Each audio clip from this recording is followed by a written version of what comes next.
बीच पश्चिमी मीडिया ने दावा किया कि नेटो देश जर्मनी ने अमेरिका को झटका देते हुए ईरान से तेल खरीदने की एक बड़ी डील कर डाली, जबकि अमेरिका परमाणु बम बनाने की जिद पर अड़े ईरान पर कई तरह के प्रतिबंध लगा चुका है। लेकिन जर्मनी ने अमेरिका के इस फैसले के बावजूद ईरान से तेल खरीदने का सौदा कर लिया, जिसका मतलब यह है कि नेटो का सदस्य जर्मनी अब पुतिन के दोस्त ईरान के साथ कारोबार करेगा।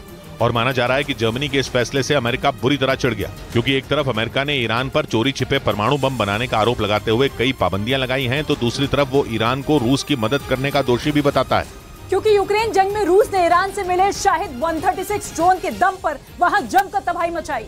और अमेरिका के कई बार कहने के बावजूद ईरान ने रूस को ड्रोन देने से इनकार नहीं किया। और अब जर्मनी ने भी अपने दोस्त अमेरिका की बात मानने के बजाय सस्ते तेल के लिए ईरान से हाथ मिला लिया, जिसके बाद यह दावा किया गया कि उसके इस फैसले से अमेरिकी राष्ट्रपति बाइडेन नाराज हो गए। उधर ईरान ने रूस में ड्रोन फैक्ट्री लगाने में मदद किए जाने के अमेरिका के दावे को खारिज कर दिया। ईरान के विदेश मंत्रालय ने एक बयान जारी किया और बताया कि अमेरिका के आरोप बेबुनियाद हैं, जबकि अमेरिका ने दावा किया कि ईरान ने रूस की मदद के लिए मॉस्को में ड्रोन बना रहा है, जिसकी सैटेलाइट तस्वीर भी अमेरिका ने जारी कर दी और दावा किया कि मॉस्को से करीब 965 किलोमीटर दूर एलाबुगा में यह ड्रोन फैक्ट्री बनाई जा रही है और अगले साल तक बनकर तैयार हो जाएगी।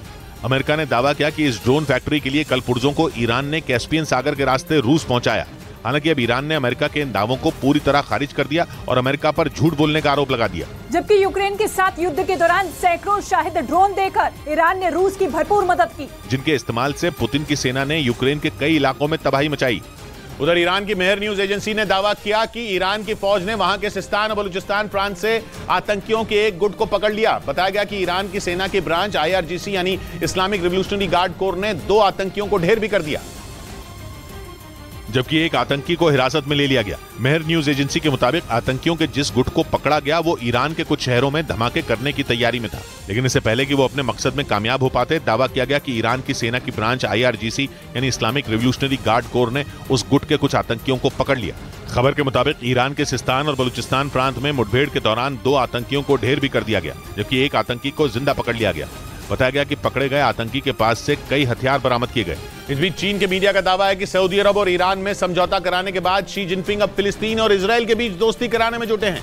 ये दावा ऐसे वक्त में किया गया जब इजराइल और फिलिस्तीन के बीच तनाव चरम पर है और उनके बीच जंग जैसे हालात हैं। पिछले 2 महीनों में कई बार इजराइल और फिलिस्तीन ने एक दूसरे पर रॉकेट और बमों की बारिश की। इस बीच चीन के मीडिया का दावा है कि शी जिनपिंग इजराइल और उसके कट्टर दुश्मन फिलिस्तीन के बीच दोस्ती कराने में जुटे हैं और इसी सिलसिले में फिलिस्तीन के राष्ट्रपति महमूद अब्बास इन दिनों चीन की यात्रा पर। यानी सऊदी अरब और ईरान को एक मंच पर लाने के बाद चीन की नजर फिलिस्तीन और इजराइल के बीच समझौता कराने की है। माना जा रहा है कि चीन ऐसा करके पूरी दुनिया में अपना दबदबा बढ़ाने की फिराक में है।